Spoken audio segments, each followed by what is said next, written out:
This is an off-the-cuff video. We have just come across this bike on our display. It is the XR1000 BMW, and it's ridden by Alex. Alex, you all right? How are you doing? Morning, Ben. Proper firm handshake, proper man shake.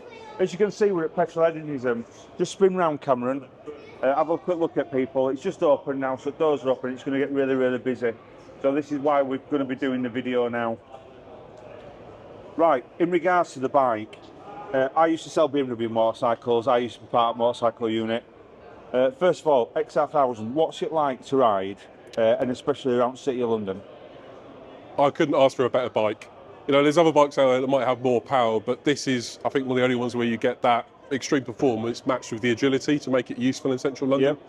And it's actually quite comfortable as well. Right, is, yeah. You know, important for a long shift. What is the benefits? Because you're going to have so many bikers out there that are watching now saying entrapment.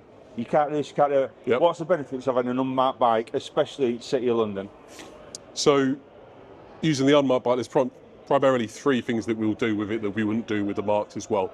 So we do use it for training, because to ride one of these, you've got to do the training on it. So although the standard response course is delivered on a marked RT like the one over there, when it goes to advanced stage, you'll do it on one of these. Yeah. So that's the first bit. Secondly, Fatal 5 or Fatal 4 enforcement, depending on which fault you're in. You just go through them with us, Fatal 4 and Fatal 5. So the biggest killer on the road is the Fatal 4, Fatal 5. Yes. Biggest killer of pedestrians, bike riders and car drivers. So just go through Fatal 5, Fatal 4 with us and explain what it is. Okay, so some forces would use Fatal 4. So you have distracted driving, speeding, failure to wear a seatbelt, impaired driving. Impaired driving. So just to encompass all of that. Impaired, because we used Fatal 4 to Fatal 5, so drunk, drugs, so now it's just impaired driving, isn't it? How many lives are lost through people just being stupid? It's very, very simple to obey the rules, isn't it? It is. And I can't understand why people get a licence and want to ride like an idiot. These bikes are fast enough, aren't they? I'm going to ask you, has City of London or BMW done anything with this bike? Is it remapped to make it faster, more dynamic, to do anything when it's on the road?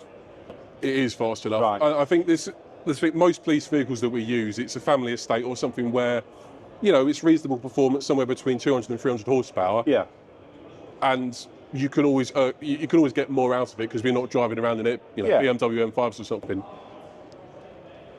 This X5, I don't think you can really get better. There is something called the M1000XR, which is 30 grand, and it's carbon fibre everywhere. If you look at my YouTube, we've done a video on that.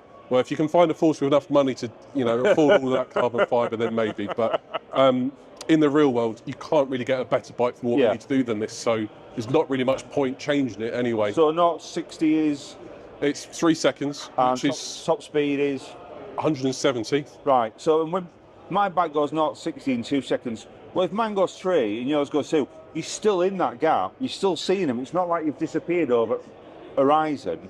When you're at 3 seconds, you're not really ever going to go much faster, and you're always going to keep a view of the target in front. What would you say to people as well then that say police advanced riding isn't what it's meant to be? I've rode bikes. I've been riding since I was 3 years old. I've rode all different sorts of bikes. Before I was a bobby, I was a motorbike salesman. I've rode with TT riders. I used to race supermoto motorbikes with David Jeffries, TT racer. And when I did my course, I realised how crap I was at riding. So just give us an impact of you being a motorcyclist to you doing your advanced course. What were the difference? Everything, really. So I've been riding bikes for about 10 years. It's only the last 2 years where I've become a police rider. In London, both the Met and the City, we deliver the courses slightly differently. So in county forces, generally, you'll do the standard course straight into the advanced course in very quick succession. Do it as a combined thing. In London, we will generally go and do the standard course as it's 3 weeks, and then you'll be able to ride the marked RTs, and you'll do that for a couple of years. And then when you're ready to, you'll go and do a combined unmarked advanced course to get this, which is a further 2 weeks. So we kind of had that progression through them. We also now have a basic class of rider, which in the past just didn't exist. Yeah. So we kind of worked through those 3 stages. Although it's all based off of roadcraft, the same as it is with the cars, I think it's so much more impactful in a bike and all those, you know, when you do your licence, you learn to ride, you learn how to ride, you learn the rules of the road. When you come and do roadcraft and do advanced riding, you go to the point of learning about centrifugal force and all these other impact factors that make you safe on the road. Yeah. And that step up from the standard to advanced, it's more about, people think, oh, advanced is just faster. It's about adding that accuracy and consistency that then enables you to go faster. It's about being at one with the bike, isn't it, and knowing how the bike's going to... It's like when people pick guitars up, certain people like Santana and stuff will pick a guitar up and make it sing. It's about being one with the bike. Yeah. Because people will just pass a DVSA test, not ride for 10 years, and go get on a blade and then go to the local hotspot 150 miles an hour, and they think that's the way to ride a bike, and it's not.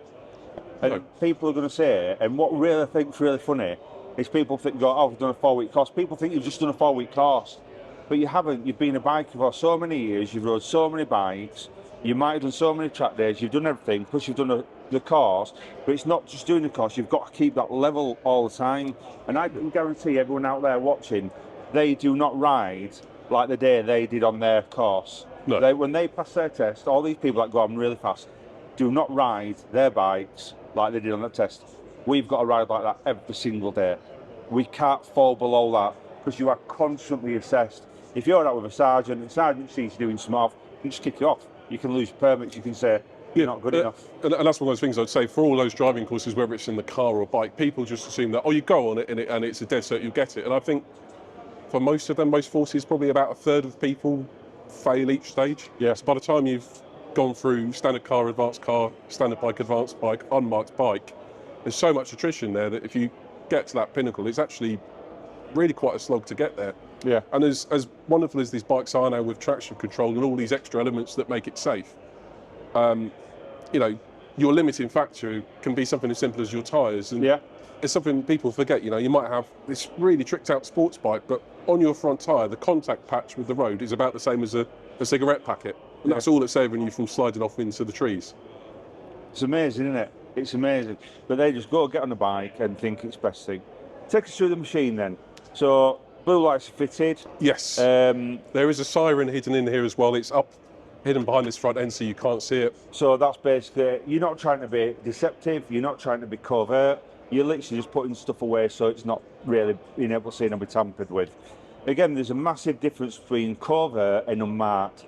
This is an unmarked bike. This is that, but with no stickers on it. It's not a covert bike. A covert bike you would not see. It would not have these on, would not have these on, and you would not recognise it also. This is an unmarked bike. What about comms and stuff like that? How easy is it to plug your comms in? And what's your comms like on this? Because on them, it's good because you've got like wind protection. What's it like on this? So on these bikes, because there's less space to install stuff, because we don't have that big radio hub at the back, this isn't fitted with comms. Right, so you're on your normal radio. Yeah, so we use the same in-ear headsets with a little boom microphone that we would use on the marked bikes, but rather than plugging into the bike, we carry a personal radio, like the one I've got here. Right, so that uses your comms kit. Yeah. So are you, obviously, you can be interrupt on that, and you can be divisional on another one, or you just keep it on that one all the time and switch if you want to switch. Yeah, just keep it on the one. Because usually when we're using an unmarked bike, we're not using it in isolation, we'll be accompanied by other resources nearby. So it'll be part of a bigger plan. Right. So if you've got two officers in a marked car, they'll do all of those other talk groups and then leave you to focus on what is the most important. Last but not least, tactics. What are your tactics on a bike compared to, let's be honest, you're riding down the road now, and I won't do anything derogatory, but you come across someone wearing a balaclava on a Siren who's just done a phone theft and is trying to make off. What tactics do you have? Do you have T-Pack? Can you pursue? What's these bikes capable of?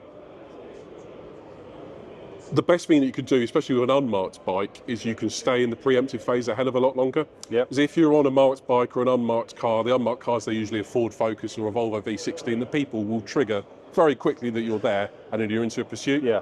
With this, people just won't expect it, so you'll be able to stay in that preemptive stage for so long, following from a distance, you can still see him, that you may well get to that point where you can, you know, call in your marked cars that can swoop in and do a lovely box. That's the main benefit. If it does actually get into a pursuit, the performance of this will pretty much stay with anything, including the Sirens. Yeah. If you've heard of the reinforced stop tactic, we now in London will train reinforced stop using solos, albeit only on motorcycles, not against the car, because that would be pretty ludicrous.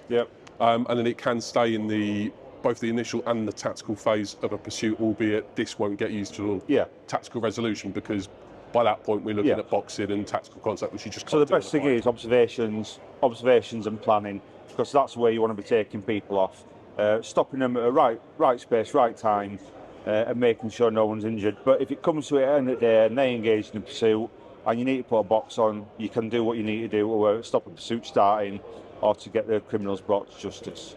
Yes.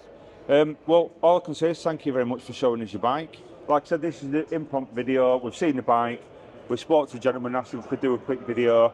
If you want to know anything, we'll put City of London Police in the bottom.